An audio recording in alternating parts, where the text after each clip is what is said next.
నమస్తే. నేను మీ ఆదిమూల శేఖర్. మీరు చూస్తున్నారు ధర్మచక్రం న్యూస్. నీట్ 2025 సంబంధించి ఒక కీలకమైన అప్డేట్, చాలా పెద్ద అప్డేట్ అయితే ఎన్‌టీఏ నుంచి వచ్చింది.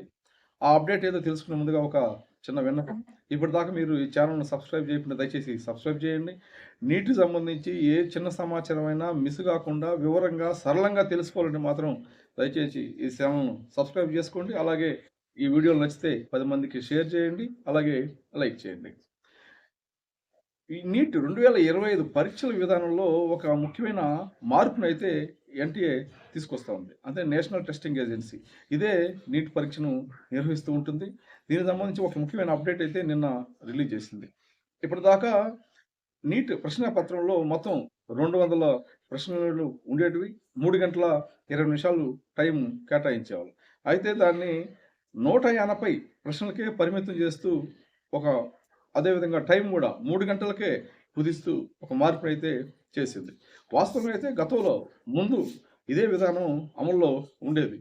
తర్వాత కరోనా సమయంలో 2021, 22లో ఒక ముఖ్యమైన మార్పు చేశారు. అదేంటంటే ప్రశ్నాపత్రంలో ఏ, బి అనే 2 సెక్షన్స్ తీసుకొచ్చారు. ఏ సెక్షన్‌లో అంటే ఏ విభాగంలో అన్ని ప్రశ్నలు రాయాలి. బిలో ఒక 15 ప్రశ్నలు ఉంటాయి. అందులో 10 ప్రశ్నలను ఎంపిక చేసుకొని ఆన్సర్‌లు రాయాల్సి ఉంటుంది. ఈ విధంగా అన్ని సెక్షన్‌లో బాటనీ, జువాలజీ, కెమిస్ట్రీ వీటన్నిటిలో కూడా ఇలాంటి ఏ, బి సెక్షన్‌లు ఉండేటివి. అయితే ఇప్పుడు కొత్తగా చేసిన మార్పులు ఏందంటే ఫిజిక్స్ నుంచి 45 ప్రశ్నలు, కెమిస్ట్రీ నుంచి 45 ప్రశ్నలు అంటే 90 ప్రశ్నలు అవి అవుతాయి. జువాలజీ అంటే బాటనీ, జువాలజీ ఈ 2 కలిపి 90 ప్రశ్నలు ఇస్తారు. మొత్తం 180 ప్రశ్నలు ఉంటాయి. 180 ప్రశ్నలకి జవాబులు రాయాలి. సమయం కూడా 3 గంటల సమయం మాత్రమే ఇచ్చారు. అంటే అదనంగా ఇచ్చిన 20 నిమిషాలని తీసేశారు. ఒక విధంగా గతంలో ఆప్షన్ ఉండేదాని వల్ల సమయం కూడా ఎక్కువ వృధా అవుతుందన్న భావన కూడా కొంత ఉండేది. అంటే మొత్తం 200 ప్రశ్నలు అప్పుడు ప్రశ్న పత్రంలో ఉండేటివి. ఆ 200 ప్రశ్నలు చదివి ఆన్సర్ చేయడం వల్ల ఆ ప్రశ్నలు చదవడానికే ఒక 20 ప్రశ్నలు అదనంగా చదవడానికి సమయం వృధా అవుతుందన్న భావన, అభిప్రాయం ఒక రకంగా వ్యక్తమయ్యేది.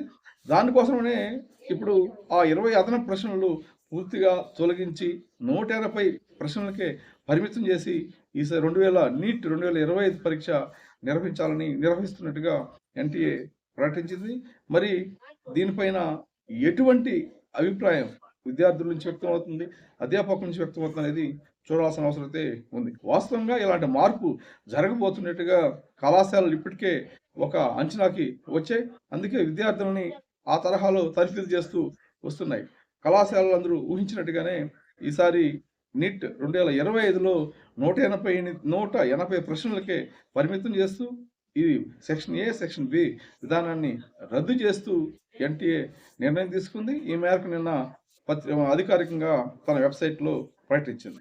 నమస్తే.